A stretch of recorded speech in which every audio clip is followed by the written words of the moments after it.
ఇది బ్యాక్ యార్డ్కి వెళ్ళే దారి అన్నమాట. ఇది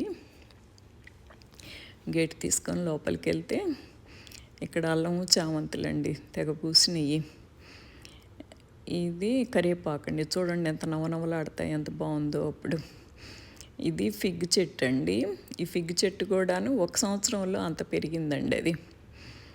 ఇది బొప్పాస్కాయ, కాయలు కాస్తని కాదు కానీ నాకు అప్పుడు ఇమ్యూనిటీ బాగుంటుంది ఆకులు కషాయం తాగితే అని చెప్పారండి. అందుకని కోవిడ్లో నేను వారానికి ఒక రోజు అది తాగేదాన్ని అనమాట, ఒక ఆకుల కషాయం.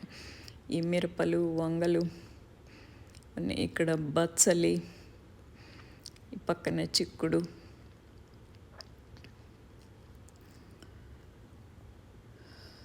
అసలు ఈ చిక్కుడు వర్టికల్ వేసినాక తెగ కాసిందండి. మామూలు ఫస్ట్లో కాయనట్టే ఉంటుంది. సెప్టెంబరు, అక్టోబర్, నవంబరుల్లో అసలు కోసినప్పుడు 3-4 టబ్బులు తక్కువ రావండి కాయలు, అంత విపరీతంగా కాసిద్ది అనమాట కాసినప్పుడు. ఇది బ్యాక్ యార్డు వెనక పెద్ద పందిరండి. ఆ పందిరికి ఈ పందిరికి మామూలు సొర, బీర, పొట్ల అవి బాగానే కాసినాయి కానీ కాకర, దొండ, ఈ తమ్మకాయలు ఇవన్నీ ఆ పెద్దవన్నీ వాటి మీదకి వెళ్ళేసి అల్లుకునేసరికి కాయలేదండి. తరువాత ఇక వాటికి వేరే వట్టికలు వేసినాక అవి బాగా కాసినాయి. ఇదిగోనండి సొరకాయలు, పెద్ద పెద్ద కాయలు. ఒకసారి అయితే ఈ పందిరికి 10 పొట్లకాయలు వేయాలండి, డిఫరెంట్ సైజెస్లో. చూస్తుంటే కన్నుల పండుగ ఉండేది.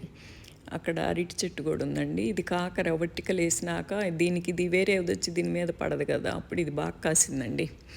ఈ దొండ చెట్టు కూడా అంతే, దీని మీదకి వేరే వచ్చి పాకదు కదా వేరే మొక్కలు, అందుకని ఇది బాగా కాసింది అప్పుడు కూడాను. ఇదిగోండి ఇది తమ్మ చెట్టు అండి. ఇంక ఇది బాగా పాకలేదన్నమాట, జూలై నెలల్లో, జూన్లో అనుకుంటా ఇది. అందుకని ఇంకా అల్లుకొని ఇంకా బాగా కాసిందండి చివరికి వచ్చేటప్పటికి. నాకు ఈ ఏడంతా చాలక నేను డ్రైవే మీద కూడా పెట్టుకున్నానండి మొక్కలు. మీకు నచ్చితే కనుక ప్లీజ్ షేర్ అండ్ సబ్స్క్రైబ్ అండి. ఇదిగోండి ఇది బుడం దోసకాయల చెట్టు అండి, పప్పులో పెట్టుకుంటే ఎంత బాగుండేదో. ఇది ములగ చెట్టు అండి.